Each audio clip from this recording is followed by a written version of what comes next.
Those temperatures of 3 to 7 degrees. And now you're up to date on News Talk.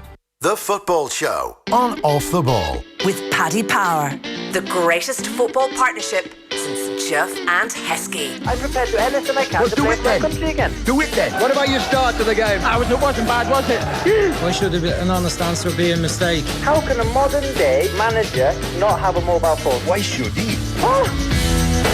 Hi, and very welcome along to Tuesday night's football show. It's Richie McCormick here with you in studio, joined tonight by former Crystal Palace and Republic of Ireland defender Damien Delaney as we keep tabs on the first night of group action in the UEFA Champions League. The second half is just underway at the Stadio San Paolo in Naples. It's Napoli 0, Liverpool 0 in Group E. Elsewhere in that group, we've potentially had the story of the night so far. Red Bull Salzburg are leading Genk by 5-1. A hat-trick tonight for Alf Inge Haaland's son, Erling Haaland, born in the year 2000 in Leeds, so technically he does qualify as a Yorkshireman. A big unit of a striker, but he scored 3 for Salzburg tonight. Chani Wan scored 2 for them as well, so they're leading Genk by 5-1. Look like they will be a tricky prospect for both Liverpool and Napoli further down the line in this group. Elsewhere tonight, the only other goal to speak of has come in Amsterdam, where Ajax are leading Lille by 1-0. Quincy Promes with the goal for last year's semi-finalists. Elsewhere, it's Benfica 0, RB Leipzig 0.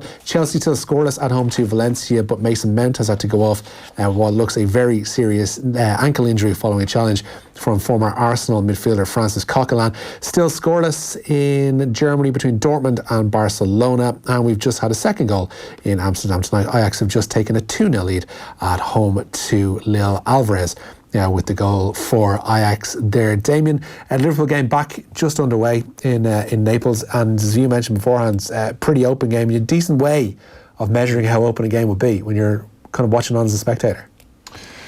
Yeah, it's a very open game. As I said earlier, the distance between both sets of centre-backs is massive, which creates a huge amount of space in the middle of the park, and with Napoli only playing 2 in the middle of the park, there does seem to be an awful lot of space, and Liverpool's 3 seem to be getting the better of Napoli's 2, which means the front 3 of Liverpool are having a field day really, and it looks like it's only going to be a matter of time before one of them scores. Yeah, Roberto Firmino had a chance with a header from a corner just before the break that flashed just wide of the left-hand upright of Napoli's keeper, but scoreless it remains. There's coming up on 3 minutes played in the second half there. It's been a remarkably open game, but Liverpool standing stout at the back.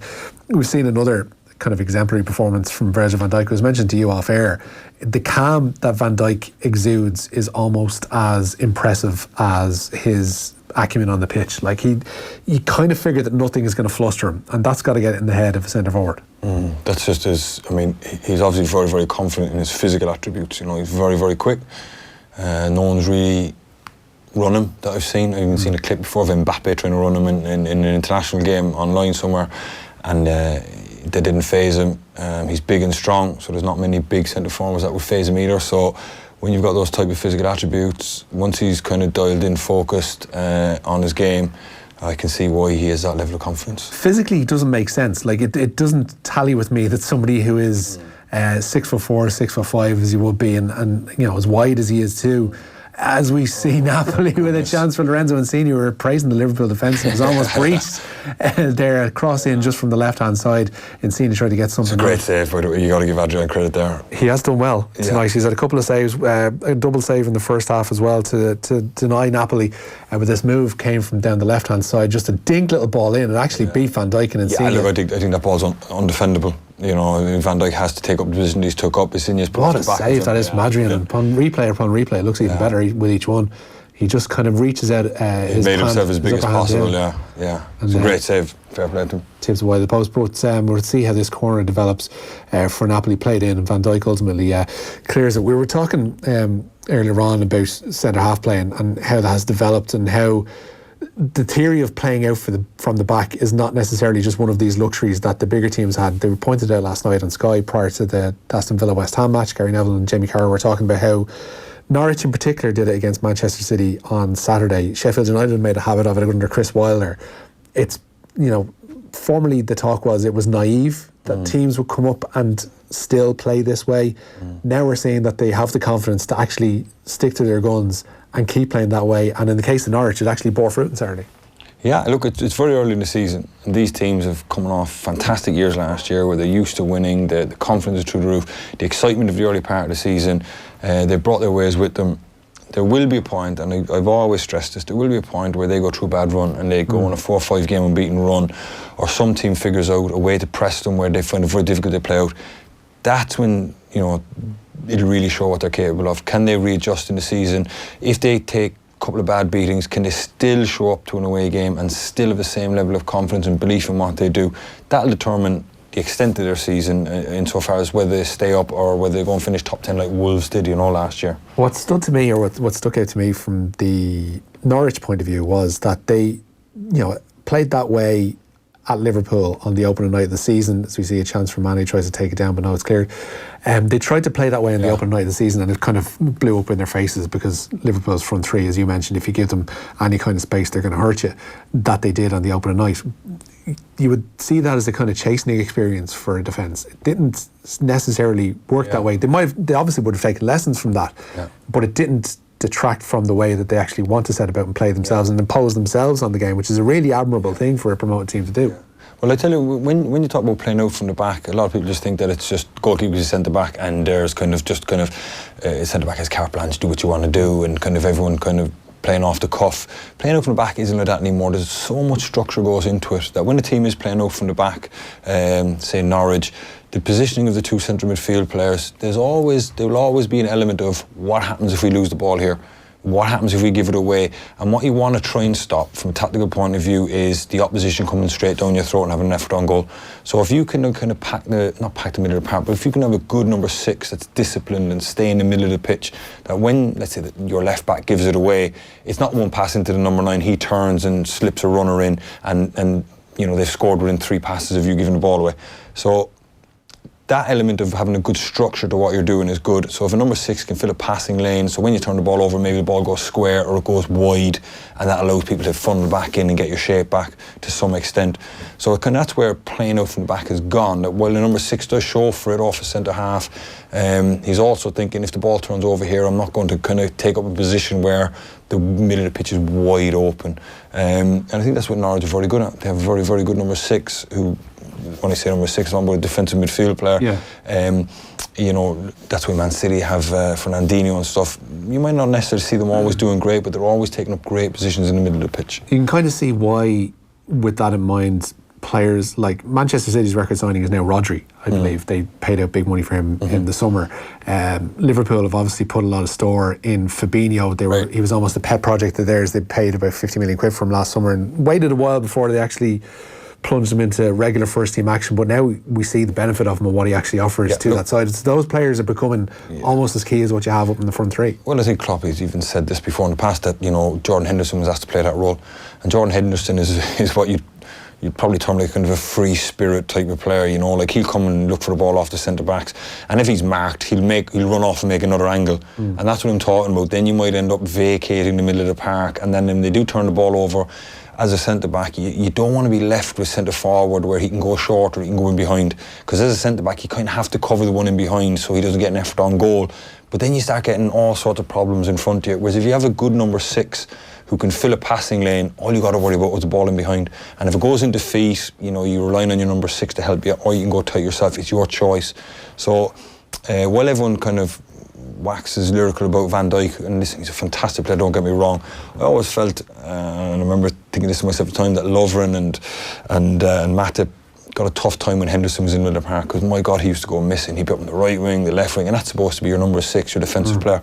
Fabinho coming in has definitely helped Liverpool defensively, not only, like I said before, tackling, winning the ball back, or filling passing lanes and things like that, but also as an option, as a centre-back, he's always going to be there. So if the goalkeeper gives you the ball, you always know your first thing you want to do is into your number 6, pass the centre-forward into his feet, where sometimes I reckon centre-backs will get the ball with Henderson, and he could be like in the left-back spot, and you're not 100% sure, and you're kind of vacating the middle of the park. So I think he's a big, big, big part of what Liverpool have done. So when you're working on something like that in training, it no longer becomes the way we, like the old thing we used to see was, the back four would have to play the offside trap, and I think it was George Graham at Arsenal used to have them all tied together by the ankle, so they'd actually hold that defensive line. I'm getting the impression that to make these new defensive structures and systems work, you're seeing an awful lot of interplay on the training ground, probably with that number 6, the defensive midfielder, and with the centre halves. Right, because you know you couldn't get a rope long enough now to get to your fullbacks. With the way they're asked to play now, your fullbacks nearly in every team now are wingers, wing-backs definitely. They're not essentially full-backs, especially in possession. So if you're playing out from the back, your full-backs are supposed to go high and wide, and that's supposed to take their wide players or kind of spread their midfield out a little bit. So your 3 defenders, as opposed to, you know, before you used to be the 2 centre-backs and the opposite full-back, now your 3 defenders are your 2 centre-backs and your number 6. Right, so if it breaks down, your number 6 is supposed to stay in the middle of the park. If one of your centre-backs get dragged out wide, then the 6 fills in as a centre-back, you know, and then it's all about, and Spurs, I think, are the best at doing this, it's all about buying time, you know, not to dive in and make a challenge. If you buy time, you know that the cavalry's coming, so the full-back's coming back, the 2 number 8s are coming back, and the opposite full-back's coming back in, just to regain your shape. So what you don't want to do is kind of centre-back get pulled out and then ends up, you know, mishmash, and that's what happened with Henderson a lot, because he was putting defenders in very, very what's the best way of putting this? He was asking to make high risk decisions all the time. Put him in precarious conditions. Right, where you're kind of making reasonably high risk decisions, and as a defender you're going to get caught out quite regularly, whereas with Fabinho in there as a defender, you're minimising those number of high risk decisions. What makes Spurs better than anybody else in your view? They play with 2 number 6s. Right. So Spurs almost have 2 centre-backs and 2 number 6s, so they have that box in the middle of the park. And I remember, like, when we used to play against Spurs, we always spoke about that, and that box very rarely got broken. So it was always Wanyama and Dyer, you know, or it was always Dembele and Dyer, you know. And then they play with 3 number 10s, so you'd have like your 2 wingers tucked in and Dele Alli as the actual number 10, and then your wingers are providing the width, and you'd Harry Kane stretching the pitch. So, but when the ball turned over against Spurs, you had nowhere to go with it, because you were looking at Dembele and Dyer, and then behind them was Vertonghen and the other boy. And what ended up happening then was you had to go square to keep possession. But as soon as you go square, then they're happy, because they just fill straight back in, and then all of a sudden they get their shape back, and then they press from that shape. So that's how diligent they were. Liverpool never played with anyone. Sometimes, so when the ball turned over, and I know this because we had some great results against Liverpool, when the ball turned over, we were all week just saying, first ball, fire into the number 10, because there's a fair chance there'll be nobody there. On the other side of that, would Spurs not lose something that, say, a Fabinho or a Rodri gives them, whereby he can receive the ball with, you know, his facing goal and quickly turn and offer something else going forward? Whereas you're saying, if you have what will be now Spurs midfield of, say, Dyer and Ndombele, they'd be acting as a block along with Alderweireld and Vertonghen. Right. But not as creative. But you have 3 number 10s, you see, and 2 wide players. Okay. And so they still have their, like, 5 across the middle in terms of, you know, your 3 10s and your 2 fullbacks and your number 9 up front. Now, if they're completely dominant in a game, they will release one of the number 6s into almost a number 8 role, which is a kind of a semi-attacking, you know, to go and join in if they're utterly dominant, you know. But in the big games you watch, they'll always have that box. Yeah, just to update you on the game, still scoreless between Napoli and Liverpool. Liverpool have had chances, by the way. There's a 2-on-1 with Mane and Salah trying to isolate the Napoli defence, but Salah pretty much took the ball on further than he possibly should have. Definitely chose the wrong option and passing to Salah far too wide and far too late, and this chance was wasted. I've had a couple of set pieces for Napoli since then, and no goals to speak of just yet. Just to update you, in the other game in that group, it's been a goal fest. Salzburg 2, Genk 5 with a hat-trick for Erling Haaland, the son of Alf Inge Haaland. 52106, if you want to get in contact tonight, you can tweet us as well at Off The Ball. Somebody's saying, over the course of the season, playing out from the back will cause you more problems than it will solutions. Is the reward bigger than the potential punishment, asks one texter. Well, like I said, the difficulty is when, because a lot of teams now will be, you know, all Premier League teams will have like 10, 15 analysts, and they'll all be analysing 5, 6 games in front, and someone will be, you know, given the task of breaking down Norwich, or like figuring out, okay, what are they doing? Can we adjust what we're doing slightly so we can pounce on what they're doing? Norwich are full of confidence at the minute. They got sent forward to scoring goals, they're winning games, they'll just be the top teams. Like I said, when the clocks change, the yellow footballs come in and they get tanked 4-0 somewhere, and you come in training on Monday morning, are we still going to have the same enthusiasm, the same confidence in what we're doing? And that'll determine, it's fantastic to see at the minute, don't get me wrong, but that's what will determine whether they stay up this year or not, or whether they can go on and do what Wolves did last year, you know. Someone else asks, Rory asking, what does poor Joel Matip have to do to get a mention? Some smashing interventions in the first half, and very underappreciated, I believe. He's always impressed me. The weird thing about it is, you see Van Dijk and he exudes this calm and this, very still water kind of effect.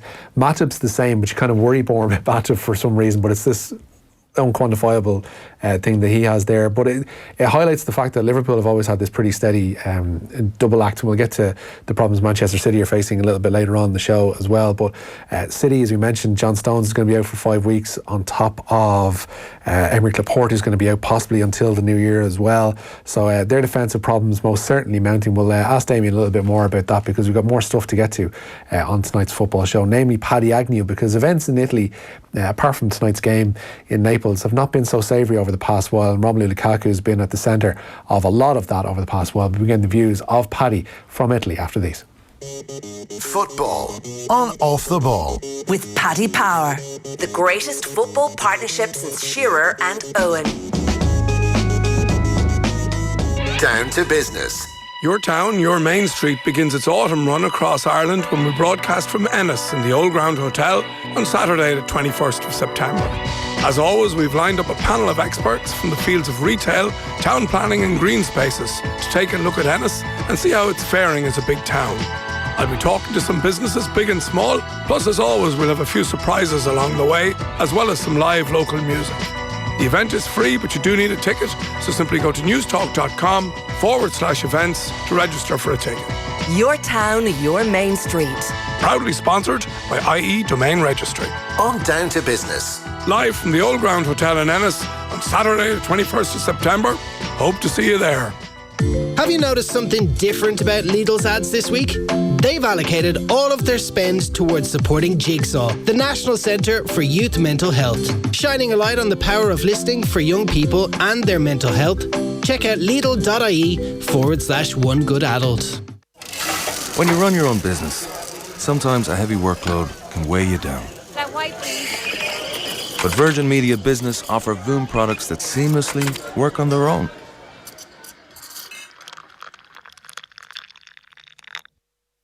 Meaning you can focus on your product, knowing we look after the rest. Virgin Media Business makes light work of everything. See virginmedia.ie/business for details. Terms and conditions apply. Our kids are so busy rushing about. Trying to get them to eat a healthy, balanced diet can be a challenge. Bye. Bye, Mum. Bye, Dad.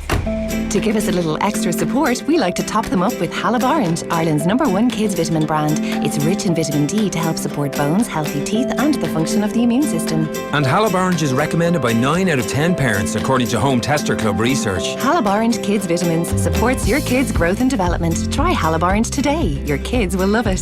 Vitamin D supports normal growth and development of bones in children. There are used cars, and then there are Renault Selection used cars. Each one comes with a certified history check. Check. The only used car programme with flexible PCP payment options, like the Renault Clio from only €29 per week. Check. As well as 2 years warranty and roadside assistance. Check and check. Renault Selection, a new standard for used cars. Visit your local Renault dealer today. Finance is made under a hire purchase agreement. Terms and conditions apply. Deposit required. Payment is drawn monthly, subject to lending criteria. See Renault.ie. Want a new TV in time for the Rugby World Cup? Then kick your old one into touch and score a great deal at appliancesdelivered.ie. Like the Blue Diamond 39-inch with built-in soundbar for just $199.95. The Akai 50-inch Ultra HD TV for only $399.95. And the Philips 58-inch 4K Smart TV for just $599.95. And don't forget the speakers and accessories. Go on, give it a try! Order online at appliancesdelivered.ie. A mouse took a stroll through the deep dark wood. A fox saw the mouse and the mouse looked good. "Where are you going to, little brown mouse? Come and have lunch in my underground house." "It's terribly kind of you, fox, but no. I'm going to have lunch with a gruffalo." A gruffalo? What's a gruffalo? A gruffalo? Why didn't you know? Reading with children inspires reading for life. Switch off and read with Eason. Assistant, people say I have an eye for design. Where should I study? Griffith College. I draw the line at anywhere else. Nice. Fit Flex Future. Visit griffith.ie. Have a great evening with itsforwomen.ie. Don't live your life on hold. Get a quote now at itsforwomen.ie and see why we're trusted by over 130,000 women in Ireland. Off the ball. This is News Talk.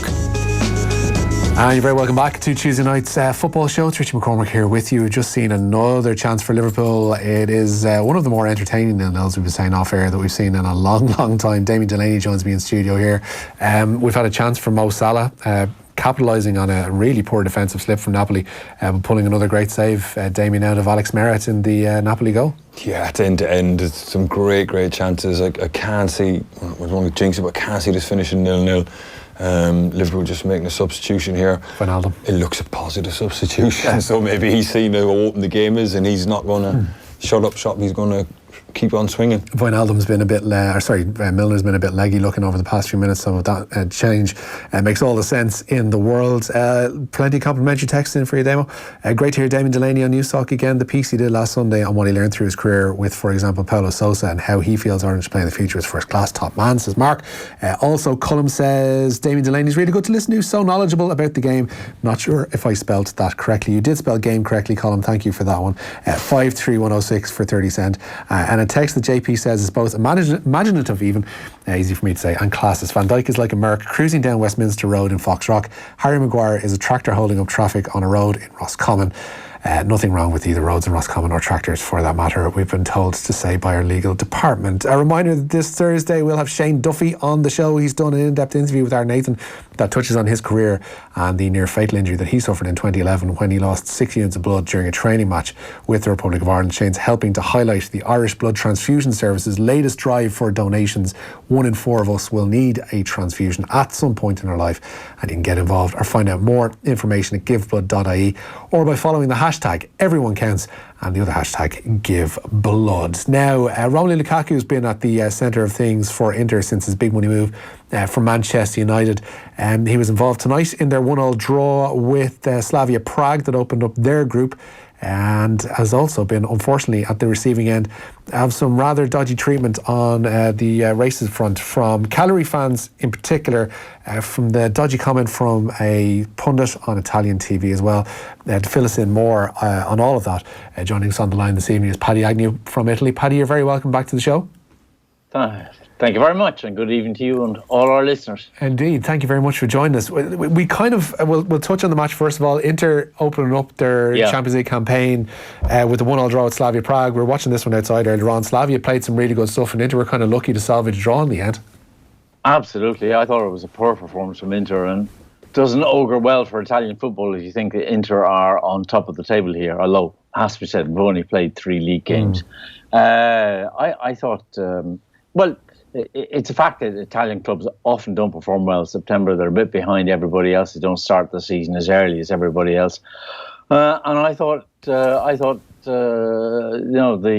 visitors at the San Siro tonight must have been very disappointed because they probably deserved to win that game. Yeah, they were playing some really good stuff, but we've often seen that Italian sides do happen to play their way in. They've got a shorter pre-season, start the season later. We'll imagine the Inter, as the season goes on, will be okay, but it's a very tricky group they have when you consider who else is up against them in Borussia Dortmund and Barcelona waiting in the other leg. Now, they might actually do them a favour because they're cancelling each other out tonight at the Westfalenstadion. Dortmund 0, Barcelona 0 is the latest score with about 23 minutes to go in that one, but they're very tricky games for Antonio Conte to navigate, and you kind of figure that, I don't want to say that there's been a hair trigger in terms of managers at the San Siro for Inter, but as successful as Conte has been, he really needs to get off to a solid start here, particularly in Europe. Well, until tonight, he has got off to a solid start because to find themselves, it's 3 days, but they've won the first 3 games in the league. Nobody else has done that already in Italy. So that's a good start. But that good start is when he's blotted the copybook tonight. All I would say to you is that, if you had to, the current school of Italian coaches is very good, and Conte's one of the best. And I wouldn't write him off just yet. I think he is capable of. He showed it with Italy in the European Championships in France a couple of years ago. That with a team of relatively, by Italian standards, anyway, relatively ordinary players, he actually got a very good performance out of them. And he's got some useful players in the current Inter squad. You would think that he will be able to fashion them into something that will challenge the Juventus domination. He's kind of given himself 2 project players when you consider what he's bought from Manchester United in the close season, getting Lukaku over, and the job in his hands now is to try and rebuild Alexis Sanchez into the player that we saw before he went to Manchester United, where things absolutely crumbled for him, and some of that we have to concede was of his own making. But with the right manager, and you kind of would hope from Sanchez's point of view, because on his day he's a great player, that Conte can build these players up again, and if he happens to do that, they can be quite the formidable force. Oh yeah, I think so. I think they've got good players all through the park, but the question is, who's actually the leader of the team? Who's the guy who does the Roy Keane midfield, picks up the ball, he gets onto the ball, he shouts at people, he tells people what to do, where it's going on. There doesn't appear to be that player there yet, and the biggest problem with Inter is that they spent the last 8 months arguing about the future of the Argentine striker Icardi, and that created all sorts of hassles and disagreements in the dressing room. A lot of his teammates got very pissed off with him. Conte's got to work on their heads as well as their bodies. I want to bring Damien Delaney in here as well. He's got a question for you, Paddy. Hi, Paddy, how are you? Yeah. Hi, Damien. Good. Listen, I got a quick question about Inter's owners. What's the situation there with them? Because I thought it was quite telling today when Slavia Prague scored. The first shot was cutting straight to Inter's owners. So, as someone who's been on the receiving end of an Italian owner at QPR, Flavio Briatore, am I right in saying that those guys are interfering, or are they nice fellas? Damien, I would think they're, compared to Flavio Briatore, I'd say they're quite nice fellas, these guys. What I mean is, I think their intentions, in as much as you can say it's about anybody who buys a football club, their intentions are good. They're not in it just to make money. They're in it to obviously promote themselves, promote their own multinational company, Sunning. But they are genuinely interested. But are they interfering, or will they let Conte just crack on with the job? No, okay. They're not interfering. They acknowledge that they don't know an awful lot of football. Frankly, they don't put it that way. But that's effectively what they're doing. Mm-hmm. And Conte can assure you, he's not the sort of guy who would take to being interfered with. I was just curious. That was all, because I thought it was funny that they cut to them straight away. Yeah. That's Italian TV producers. Okay. Show the people with the money. They always are the ones who influence. Yeah. Paddy, I want to talk to you as well about this incident that Lukaku has found himself at the centre of, particularly after scoring that penalty away to Cagliari on the 1st of September. We all figured, given we all heard the chants, and we all heard what was aimed at him, and we all heard what he had to say in the press afterwards, that some punishment would flow from the FIGC, that, Cagliari would maybe face a partial stadium closure, would face a stadium closure, that there'd be some kind of fine. They seem to today have gotten away exceptionally lightly. Yeah, they've got away scot-free, practically. There's a problem here. Is that we've talked about this on your programme before, and I've talked about it in many programmes.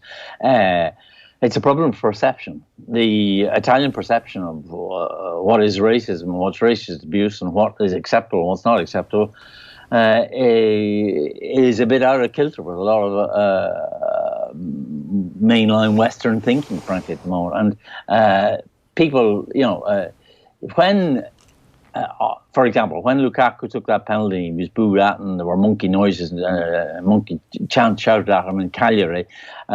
He expressed his dismay on his Instagram site, and if he did, the Inter fans, his own club, said, no, Lukaku, old son, you've got this wrong. That wasn't racism. That was just the way that people would shout at any player on an opposing team, which clearly isn't.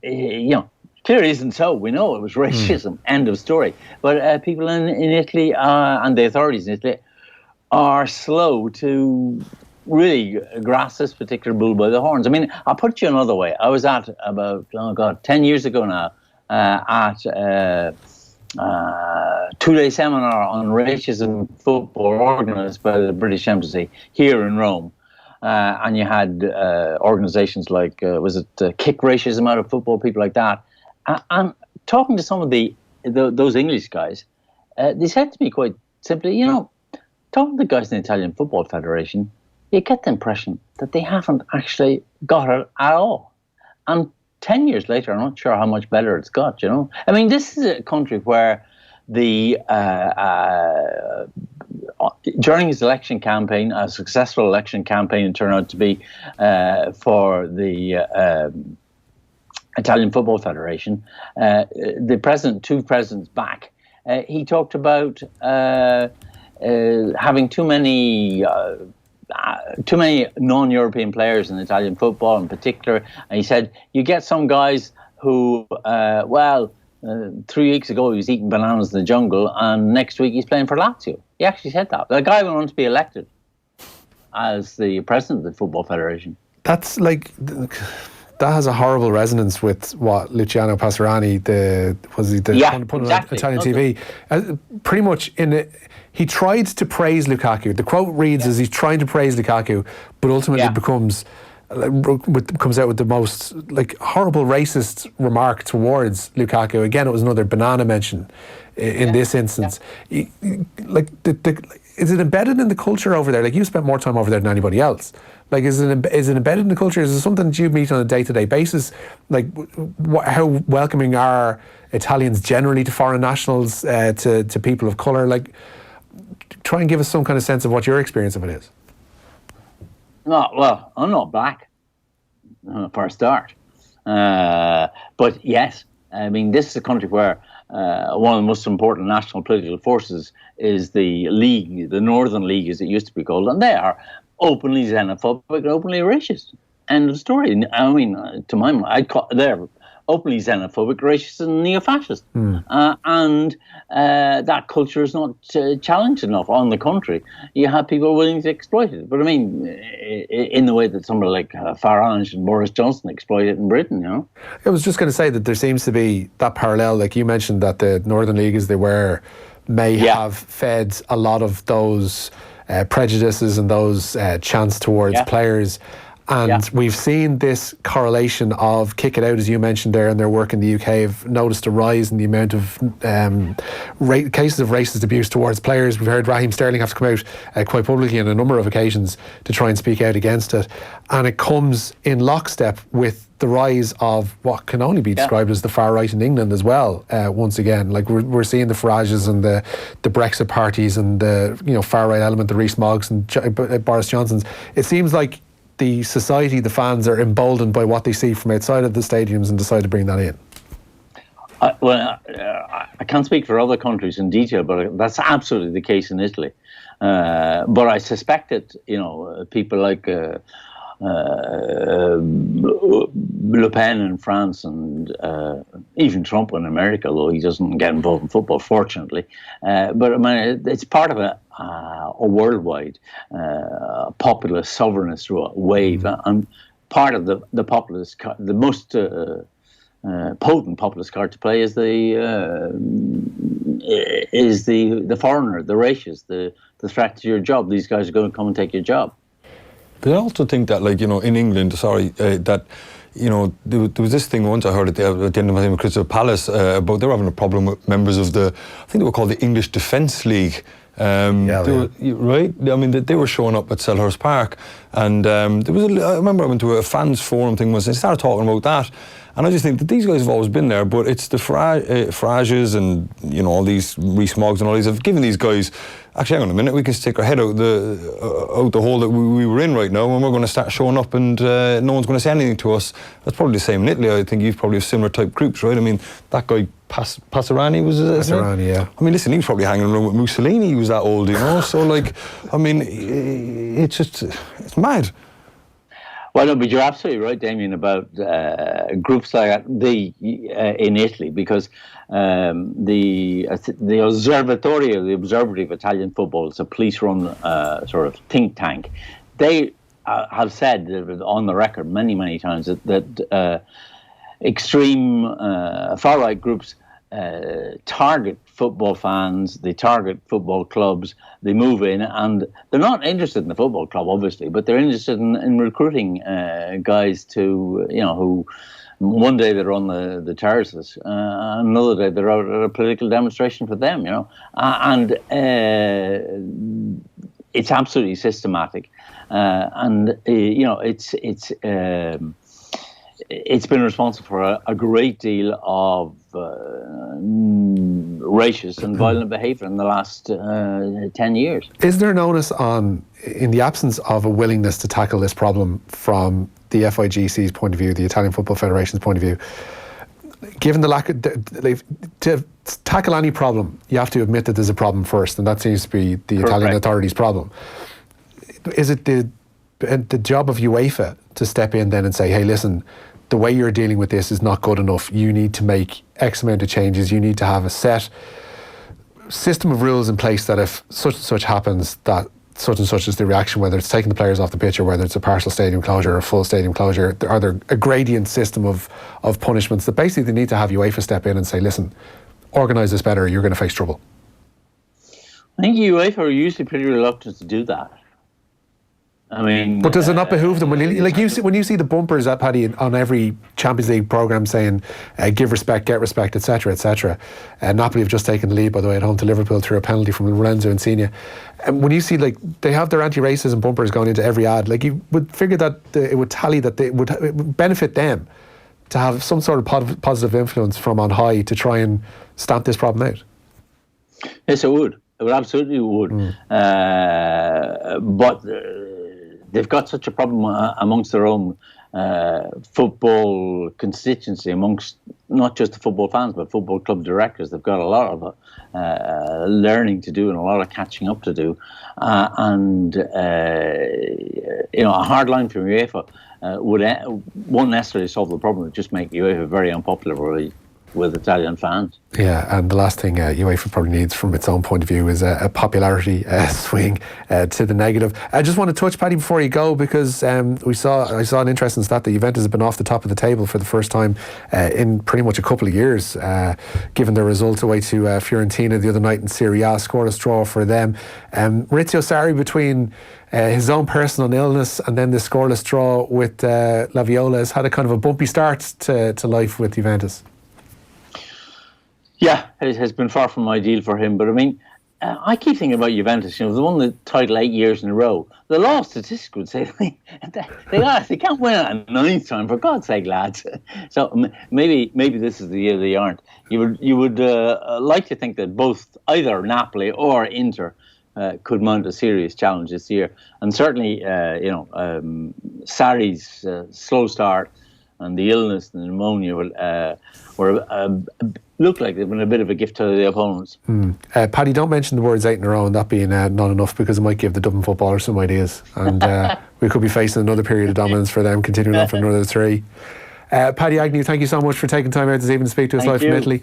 Hopefully we'll meet under better circumstances next time. We'll have more positive news to talk about other than events in Cagliari and from the FIGC board. But Paddy Agnew, for the moment, thank you very much. Damien, as you mentioned, Liverpool falling one behind away to Napoli, a penalty given via intervention from VAR. Yeah, it's kind of hard to hold a moral high ground. We're having a discussion on racism to cut away to a Liverpool goal, so we kind of had to let that one go. Clunky segue, I'll grant you, but there we go.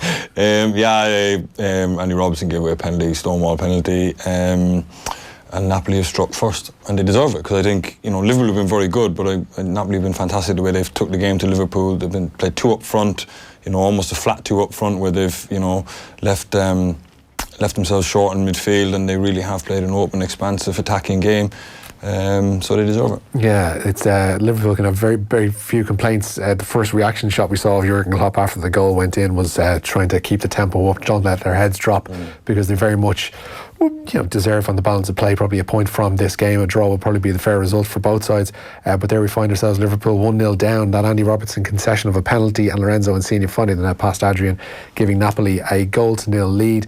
6-2 is what Salzburg lead Genk in the other game in that group. As we mentioned earlier on, Erling Haaland has scored 3 times, a hat-trick for the Yorkshire-born Norwegian, the son of Alf Inge Haaland, just 19 years of age, done a remarkable scoring scoring streak over the past couple of weeks. He has scored a hat-trick tonight. Salzburg 6, Genk 2 is the latest score from Austria tonight in that group. Elsewhere, Chelsea have found themselves 1-0 down at home to Valencia tonight. Rodrigo has gotten that goal for Valencia 60 minutes from time, that being the only score in the game, but the big story from that game being Mason Mount forced off with an ankle injury and a pretty serious looking 1-2 following a challenge from Francis Coquelin. The big game of the night, the one that we had the most hopes for in terms of entertainment, is the only scoreless one. Dortmund 0, Barcelona 0 is the latest from the Westfalenstadion. Marco Reus has missed a penalty for the home side in that one. Benfica 1, RB Leipzig 2 is another of the latest scorers tonight. Svarovic has scored for Benfica to pull one back in the last couple of moments. Timo Werner getting both goals tonight for Leipzig, and Ajax are 3-0 up at the moment at home to Lille. Quincy Promes getting one of those goals, Alvarez the one in between, and Nicolas Tagliafico has scored the third for Ajax, leading Lille by 3-0 as another Liverpool chance flashes just wide of the left-hand upright of Merritt. Will stick with the corner here for the moment because you know how profitable Liverpool can be from set pieces. It's played short by Trent Alexander-Arnold. It is Fabinho who rises highest from that ball into the box, but nothing comes of it. We'll talk you through the final stages of this game with Damien Delaney up after the break. Off the ball on News Talk. The Sport Ireland campus Blanchardstown is the home of Irish sport, not just for our athletes but for you in the community. Check out our amazing offers for families with kids camps, sport academies and birthday parties. Or for adults, why not join our gym with a 50-metre pool?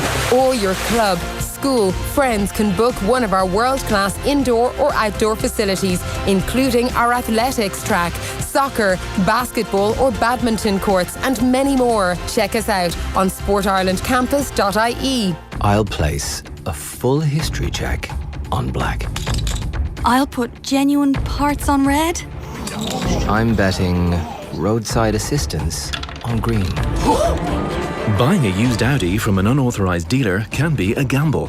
But at Audi Approved Plus, all our used models come with a comprehensive warranty, free roadside assistance and more. Don't leave it down to luck. Test drive yours at your local Audi dealer today. Terms and conditions apply. Visit audi.ie. To test drive one of our Audi Approved Plus used models and hear about our latest finance offers, visit us at Audi Centre, Bracken Road, Sandyford. Want a new TV in time for the Rugby World Cup? Then kick your old one into touch and score a great deal at appliancesdelivered.ie. Like the Blue Diamond 39-inch with built-in soundbar for just $199.95. The Akai 50-inch Ultra HD TV for only $399.95. And the Philips 58-inch 4K Smart TV for just $599.95. And don't forget the speakers and accessories. Go on, give it a try! Order online at appliancesdelivered.ie. Is your business Brexit ready? If you own a business, there are practical steps you can take now to minimise disruption and costs and to manage upcoming changes. To help you prepare, the government has published a Getting Your Business Brexit Ready booklet. You can download your copy and find further information that will help prepare your business ahead of Brexit by visiting gov.ie/Brexit. An initiative of the Government of Ireland. At Centra, we're bringing a little luxury to mealtimes with our Inspired by Centra range of healthy meals. High in protein, under 500 calories, and only €4 until September 25th, saving you €1. Why settle when you can treat yourself to luxury? Centra. Live every day. Off the ball. This is News Talk. Welcome back. Tuesday night's football show. Liverpool 1-0 down away to Napoli. They've sent on Xherdan Shaqiri in search of that equaliser. Elsewhere in their group, Salzburg leading Genk by 6-2. A hat-trick for Erling Haaland.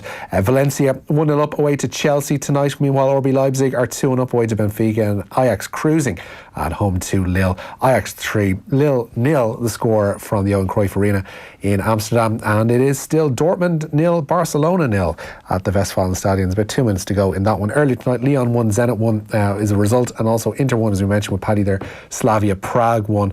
Manchester City in action, of course, tomorrow night Damien, they are, facing a pretty tricky group, and they start away to Shakhtar Donetsk, and they do so without now John Stones. He's the latest defender to fall victim to injury for them. They're already without, probably until the new year, Aymeric Laporte, with that knee injury of his. Another chance flashes across the Liverpool box, and they're lucky to escape that one. But we saw at the weekend what happens when Pep Guardiola doesn't have his preferred central defensive partnership. He had John Stones and Nicolas Otamendi. That didn't work, as it hasn't done in previous outings for them pair for City.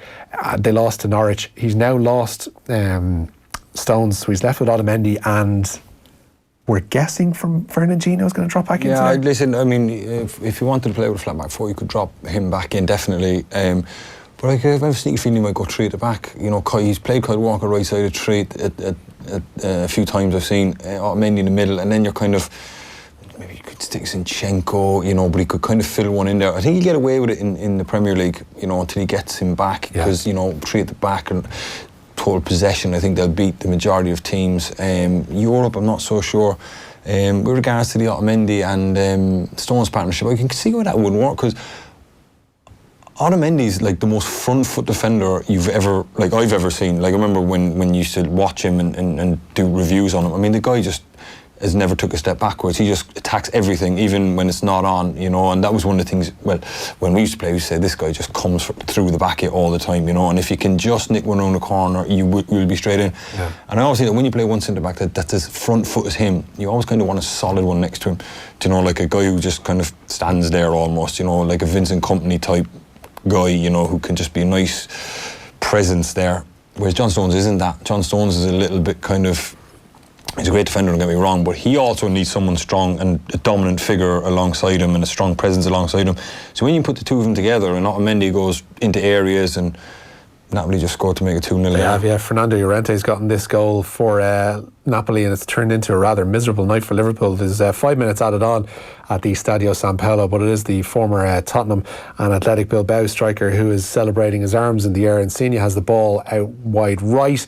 He clips one just inside for Callahan, and there's a mix-up in the Liverpool defence. Van Dijk, Van Dijk looking a little bit. After all the praise, it is Van Dijk who he said he never looks there. Yeah, he's just had a little fiddle around with the ball there and lost out to it.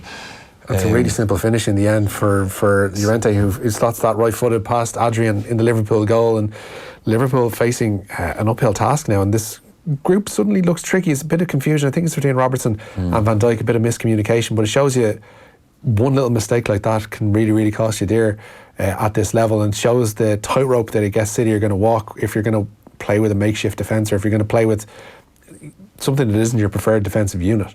Yeah, I think in Europe they'll probably have enough to get out of their group, and maybe three at the back, or Fernandinho might get you to January. You'd be pretty sure there'll be a massive name centre-back coming in January, without doubt. Should they have bought somebody there in the summer, when you consider the company left? And they probably knew the company was leaving. Well, I think maybe this financial fair play thing was hanging over them. I know there's an investigation going on there, so no doubt the money was made available, but could they really have gone out and splashed 100 million on Koulibaly there, for instance, or someone, Maguire was the name that was floated, but I think the price was a little bit too rich for their blood, they even thought. I think it wouldn't have been too rich. I think that it would have just drawn so much attention to them. I mean, there has to be a limit, really. I know they've just outspent everyone, and if they want it, they just go and get it. So January, I think they just won't care now. They'll just go, look, we have to just go and get someone. We need it. What kind of, when you consider that they already, like Laporte's there, he's out probably January, February. He's going to come back obviously at some point. Do you buy somebody who's exactly like him? Do you buy somebody who's going to complement him? What's the best course of action for Guardiola to go about that way? I think you'd buy another solid one, like a Koulibaly there now, real big dominant centre back, and then you have your four, because you didn't replace Kompany really. That was the one, So I think they'll go and get a nice dominant one, and then they'll be your two main centre backs, and then Otamendi's 31 now, I think. 31, yeah. 31, so I think he'll be gone, to be honest. Because when you're as front foot as him, if your legs start to go a little bit, you'll find yourself in some very lonely places in the middle of the park, and people passing around you. And I think that's possibly, maybe he's just not much, but he's probably lost a little bit. But he now needs to adjust his game. But I don't think that fella can, because he hasn't got. But you end up in the position whereby your teammates around you, I would imagine, aren't able to trust you in the same way. So start making decisions that are based on their lack of trust for you, and you start dragging people out of position that they shouldn't really be in. Yeah, I mean, there's nothing worse if you've got a centre back alongside you and like the play's coming down, you know, if I'm playing right side, he's playing left side, it's coming down, and like kind of ball goes past me and I'm kind of turning around with my head and he's not there, and you're kind of going, where is he? And you actually have to scan the pitch and he's 20 yards out of position and stuff like that, and he strikes me as one of those types, you know.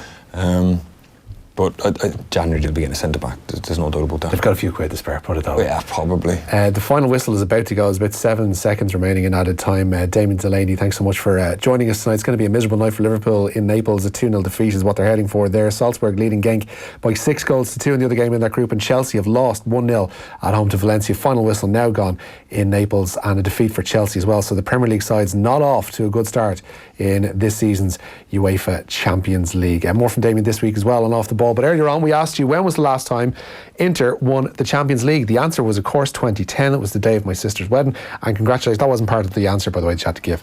Just happens to be an anecdotal bit. Congratulations to Peter Fry, who's won a €100 voucher for appliances delivered.ie. Peter, you're also in the draw to win that ultimate entertainment package, a 55-inch Samsung TV with all the trimmings, and it's all with thanks to appliances delivered.ie, the best range of big screen TVs and accessories delivered in time for the biggest games. Tomorrow morning, Damien's Radio Weekend buddies Johnny Ward and Dan McDonnell are on OTB AM, our daily sports breakfast show, which is live every morning on all our social channels from 7:30. You can also listen to it on OTB Sports Radio on the Go Loud app. But the lads will have Andy Dunn on the show, and Owen Sheen will be live from Japan too, as we continue that countdown to Ireland's World Cup opener on Sunday against Scotland. Damien is back in studio tomorrow night with Adrian Barry as Spurs, Manchester City, Juventus, PSG, Bayern and Real Madrid are all in action. Kind of seems like the night's a bit lopsided when you read all those out, but there you go. We'll also have Wednesday Night Rugby with former Scotland scrum half Andy Nicholl, and we're hoping to have former Scotland coach Matt Williams on too, as we build up to Ireland's World Cup pool opener on Sunday against the Scots. The venerable Tom Dunn is up next, and we'll be back with you tomorrow. Take care.